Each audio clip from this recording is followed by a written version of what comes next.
It's hard to overstate the influence of the King James Bible on colonial America. It is hard to overstate its influence. And it's amazing. You can read some of the more even contemporary histories of the American founding that are being written, are still trying to write out that history as if the King James Bible had no part to play. It had an immensely important role to play in the Revolution, and I would argue in the founding, because what's it doing? It's shaping the assumptions of the founders. Here's a question to think about. Here's a question to ponder.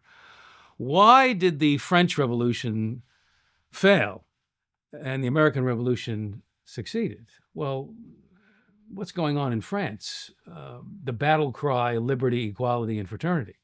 Well, not only is the French Revolution anti-monarchy, it's anti-church. There is a de-Christianization program going on, and they actually call it that, de-Christianization, the reign of terror.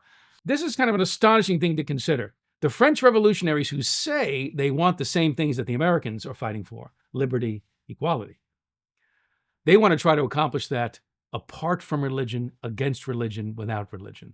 They see religion, Christianity, as the great enemy to human freedom, right?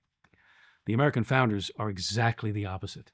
They see Christianity, particularly the Protestant understanding of the faith, but they see Christianity broadly as the great ally of human liberty.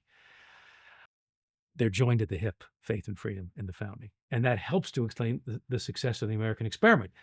The Revolution, the Constitution, it has the backing of the most important cultural leaders in America at the time in the 18th century. Who are they? They're the ministers. They're the ones with the clout, the intellectual clout, the cultural clout. It's the ministers. And you can bet your last dollar, and I have more volumes on the shelf, the political sermons of the era. Just start reading the political sermons. This mixture of biblical imagery, but also this natural rights discussion. John Locke will be cited in political sermons. The great Mr. Locke, whenever his name seems to be mentioned in the sermons of the era, it's the great Mr. Locke. It's not the hedonist Mr. Locke. So that's worth thinking about. He has so entered into Locke, not as much as the King James Bible, to be sure, but he is seen as an ally. Locke's philosophy, his Whig political ideology, this revolutionary ideology, it is seen as consistent with the biblical imagery of freedom. Remember, the founders look at the scripture in a very different way, in the Bible, in a very different way the French do. The French are in their de-Christianization campaign. They get rid of the Christian calendar.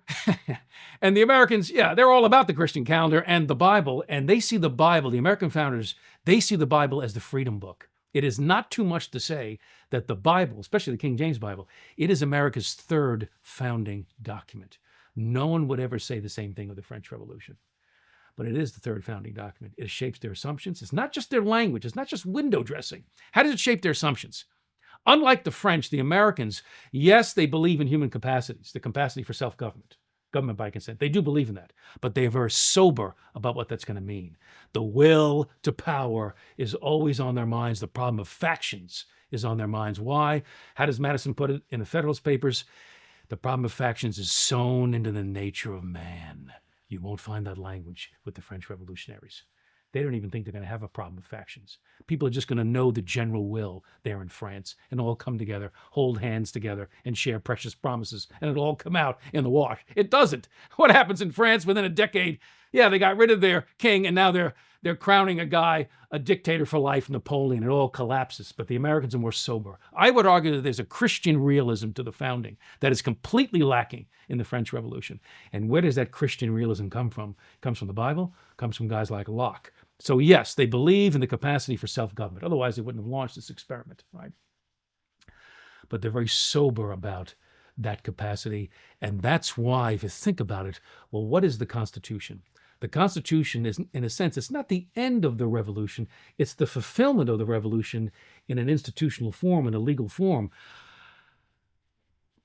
But it's also very sober about power and the abuse of power. And you could argue that the entire architecture of the Constitution is designed to protect individual freedom, individual rights from the encroachment of government, from tyranny. They're always worried about the abuse of power, the concentration of power. That's why we have a separation of powers. That's why we have a federal system, federal government and the states, separation of powers. enumerated powers, clearly defined. Stay in your lane is the message of the founders to the federal government. Stay in your bloody lane, because if you don't, you're going to trample individual rights and freedoms. The French don't have this mindset. They really think the machinery of government can be used in certain, noble ways. It all collapses. The founders are more sober, and the reason they're sober is because of the King James Bible, the problem of sin, the fall of man.